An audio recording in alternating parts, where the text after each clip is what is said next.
Sonic 1. The first ever Sonic game, and the first bad one, too. Look, I'm not about to sugarcoat this. I kinda hate the first Sonic the Hedgehog. It's probably not the worst game in the series, but that doesn't make it good. So one of the ways I use to measure how much I like or dislike a game is based on how long it takes me to beat it compared to how long I expected. For example, I thought it would take 5 days to complete Mario Galaxy, but I loved it so much that I finished it in just 2 days, even going back to the game for a second sitting on the first day. By comparison, New Mario Wii took a full extra day to beat that I wasn't expecting because I just couldn't stand playing it for longer each day. Something like that, you know? So, when I say that this 18 level, 1 to 2 hour long game took me 2 full days to get through, yeah, this isn't making the top 3.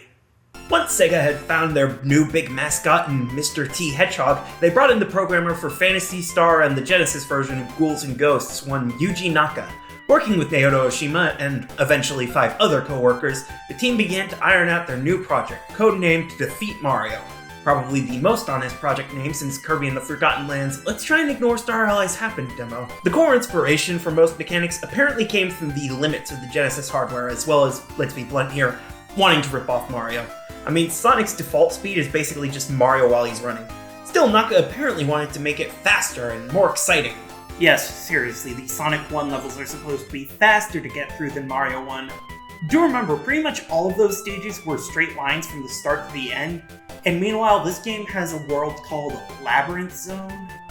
The game released June 23rd, 1991 in the US, and July that same year for Europe and Japan. It was a massive success, the best-selling home video game of the whole year, though that may have been helped by being packaged with the Genesis starting that year. But it's not just sales, the game got rave reviews across the board, with just about every review at the time giving it a 9 out of 10 or better. It became beloved, and I mean, duh. It's the first game in the Sonic series, I don't need to tell you it was a success. We wouldn't have gotten 17 more games, several spin-off series, 4 animated shows, 3 to 5 CGI movies, and an anime OVA if people thought the first game was just meh or worse. A good thing they didn't, because that's definitely the best I would have said about it. Okay, I'll admit. This game was definitely revolutionary back in the day. I'm not going to pretend it wasn't.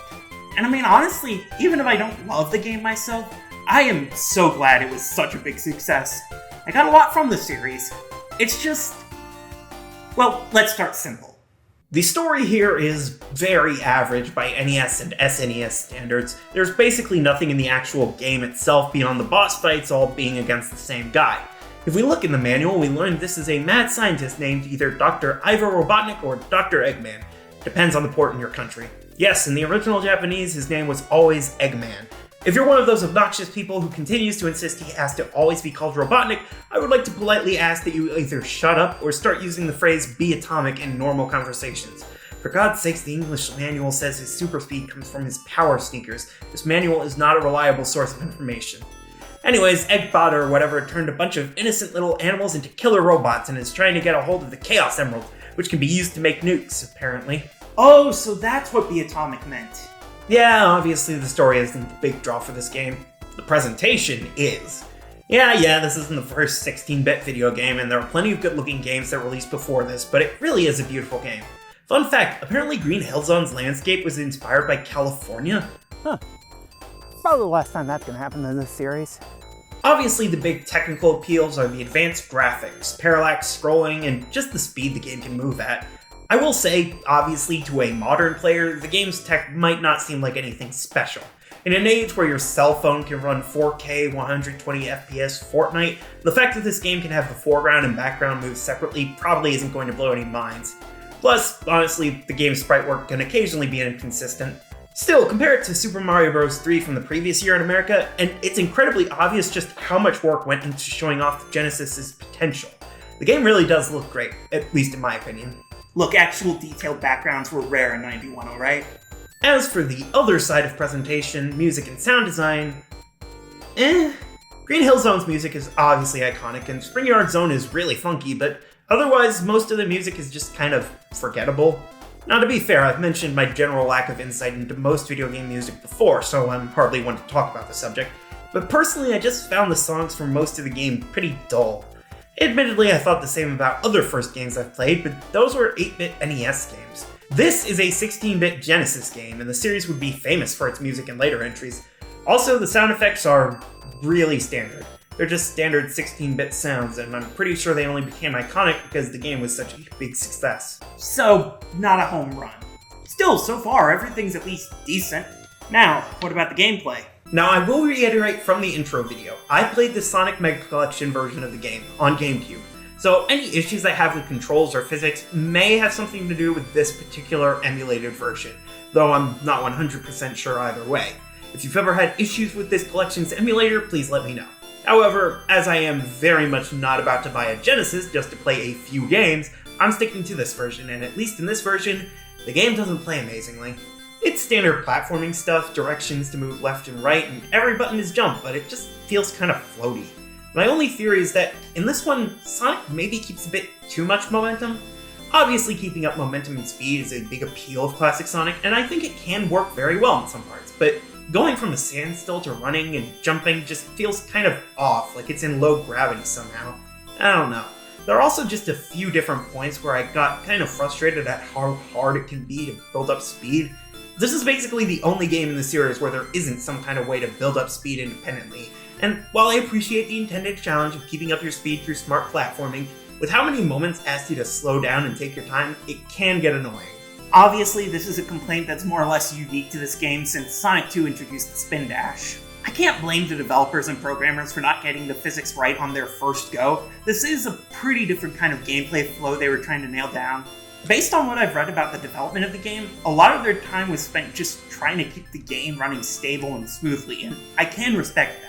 There are some issues with slowdown and visual glitching that I ran into, but for the most part, the game really does run well, which is impressive given how much can be going on in any particular moment. Plus, in all honesty, I did get used to how Sonic controlled eventually, so I can't say that the physics issues are what made me so frustrated with the game. It's not how the game plays. It's where you have to play through. Look, Green Hill Zone is a good set of levels. Act 1 is basically the perfect tutorial level for this kind of game, with a nice straightforward stretch at the beginning with just a few baddies to get the hang of the controls, then it splits off into a few different paths that are still pretty close together and easy enough to jump between. Act 2 is more complicated with 2 layers throughout almost the full thing that you can duck into if you try hard enough. Act 3 is probably a bit gratuitous, and I understand why they cut the zones down to 2 acts in the later games, but there are some very memorable parts to Act 3 here, particularly running behind the waterfalls and, of course, the Wrecking Ball Eggman boss. Overall, great package. Green Hill also has the best backing music in the game, the most visually appealing aesthetic, and, of course, the easiest chance to get the bonus level. And let me just say, I did not by any stretch or generosity even try to get the good ending of this game. I have never gotten all 6 Chaos Emeralds in this game, even with remakes that make it easier to beat the bonus levels. The only way to access the bonus levels is to reach the end of Act 1 or 2 of a zone with 50 rings, which is like if the only way to get the collectibles in a Mario game was if you beat the level without ever getting hit by an enemy. Also, later in the game, I had to start using the level select because this game is completely bullshit with limited lives. Yes, Marvel Zone is a huge drop-off in quality. You know it, I know it, everyone knows it. It's been said to death over the years to the point where criticizing it has become more tiresome than the level itself. Like, it's not the worst thing in the world. Marvel Zone didn't bring a plague onto our houses, or burn our crops, or destroy the housing market. It's not even the worst level in the game, honestly. It's just a lot slower and completely linear. The lava isn't an instant death trap, thankfully. The biggest hazard is getting crushed by various obstacles, and that's true of most of the later levels. Getting around various obstacles takes a bit of time and work, which does definitely slow things down, and I can understand why that might not be desirable in a Sonic game, but it's really not the worst thing in the world. It's honestly more indicative of what the rest of Sonic 1 is like than Green Hill Zone, because the rest of the game is much closer to a precision platformer than that first zone. There aren't even alternate routes to the acts, except for one shortcut in Act 3. Yeah, it's not a great level, I don't like playing it that much, but it is nowhere close to the worst level ever made. Also, for some reason, I always remember the name of it as Marble Garden Zone. That's the level from Sonic 3, this is just Marble Zone. Springyard Zone. Why are there random words in the background? This is sort of the first ever casino level in the series, though it's not really themed around the same pinball carnival aesthetic as later zones of the kind. As you can tell from the name, it's mostly based around springs. You bounce around, up and down, left and right, all over the place, and this is the first level where we start having bottomless pits, which is tons of fun. We also get a lot of collision problems, which is one of the most annoying parts of classic Sonic, where you can randomly get insta-death from something that would normally just kind of budge you out of the way. Oh, and there are parts where, because Marble Zone just had sections where you go back and forth, you can end up backtracking through the level without even realizing it, because they go back to having multiple rounds. I got 4 different game overs in this level, and I had to skip the boss fight because I just could not be bothered restarting Act 3. Sorry to all the dedicated Springyard Zone fans. Frustration just isn't fun for me, okay? Labyrinth Zone! Do I even have to explain? I didn't even drown once in this game, I just fucking hate the water physics. Seriously, I fully rage quit this game during this zone, and I genuinely considered scrapping this whole project because Labyrinth Zone fucking sucks. I don't even feel like I have to explain it. Everyone knows how bad it is. It's a terrible water level, and nobody likes it. Again, fully skipped the boss fight. Yeah, I skipped half the boss fights in this game. To be fair though, Labyrinth barely even has a boss fight. After that is Starlight Zone. Starlight has a ton of bottomless pits in Act 1 and 3, but otherwise it's generally a fun romp. It's one of the few levels where you can actually build up a decent sense of speed and momentum. There are some fun physics bits, and it's generally not a terrible ride. I like it well enough as a level, but in general, meh. The background is the least interesting in the whole game. I'm not a big fan of the music here. Some of the level looks oddly unfinished, and man, the boss is frustrating. This is the last boss I skipped. It's based around this seesaw obstacle, which is fine, but the timing for it is really frustrating, and you can't get any rings whatsoever if you die during the boss. Yeah, I don't hate the level as a whole, I think it's okay, but it's not even close to perfect. Ah, I see. We're expecting perfection from the Funny Blue Rodent game now. Finally, we round things off in Scrap Brain Zone, and I've gotta say, this level really is the fitting conclusion for this game, because, like most of this game, it sucks! We start Act 1 with 2 dropping platforms that for some reason really tripped me up, like multiple game overs in the first few seconds of the level.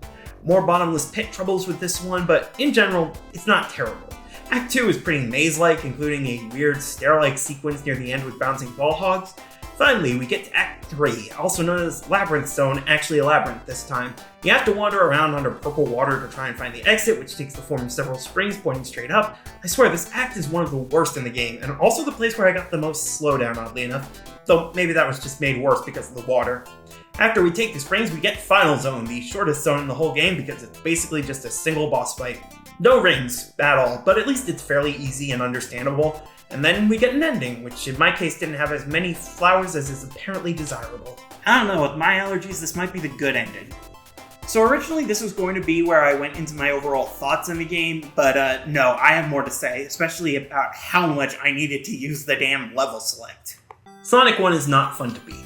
Oh, sure, there are fun sections, but getting to the end of the game and beating the final boss feels like pulling fucking teeth. It sucks. It's easier to just use a cheat code, and the worst part is, there was literally no reason it had to be this way. Sonic was intended to be a response to Mario. It was the Mario Killer, the series that could finally give the plumber a real challenge to overcome. The problem is, they managed to make mistakes that Mario had learned to avoid all the way back in 1985. I still maintain, the warp zones introduced in Mario 1 are the single smartest innovation for any game without a save system. It means, if and when you lose all your lives, you don't have to replay every single level just to get back to where you were. It means you can take a break from playing and know, when you come back, you won't have to spend an hour getting back to where you left off. Sonic's closest equivalent is the continues, but in this game they're exclusively locked behind the special stages, which are already a pain in the ass to even get to, let alone collect 50 rings in.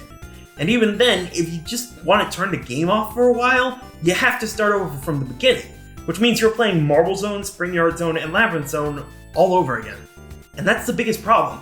Mario 1 had levels you wanted to play through again and again. Sonic 1 has exactly one level you'd ever want to replay. And that's it. So, that was Sonic 1. I didn't like it. Don't get me wrong, this isn't the worst game I've ever played. I even understand why it became such a big hit in the 90s. The presentation is on point, the gameplay is fairly unique for the time, and Green Hill Zone really is an excellent level. Hell, even the later, worse levels do occasionally have engaging moments. Springyard Zone can have fun bouncing around, Scrap Brain and Marble Zone both have very clever shortcuts in Act 3, Starlight is genuinely good, and Labyrinth Zone looks interesting. I think maybe Marble Zone's drop in quality might have been a blessing in disguise for the game overall. It's way worse than Green Hill, but it's still not completely terrible. If people get frustrated and quit playing the game entirely on this level, their main experience is going to be one of the best video game levels ever, and one bad but still fairly impressive level.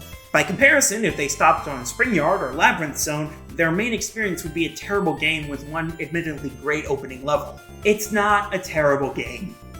But I mean, If more than half the levels in the game make me frustrated enough to want to give up, I can't exactly call it good. If you love this game, I'm not going to disagree with you. I'm just asking you not to argue with my own opinion. I don't need everyone to agree with my opinion, okay? That's why I'm talking about Sonic.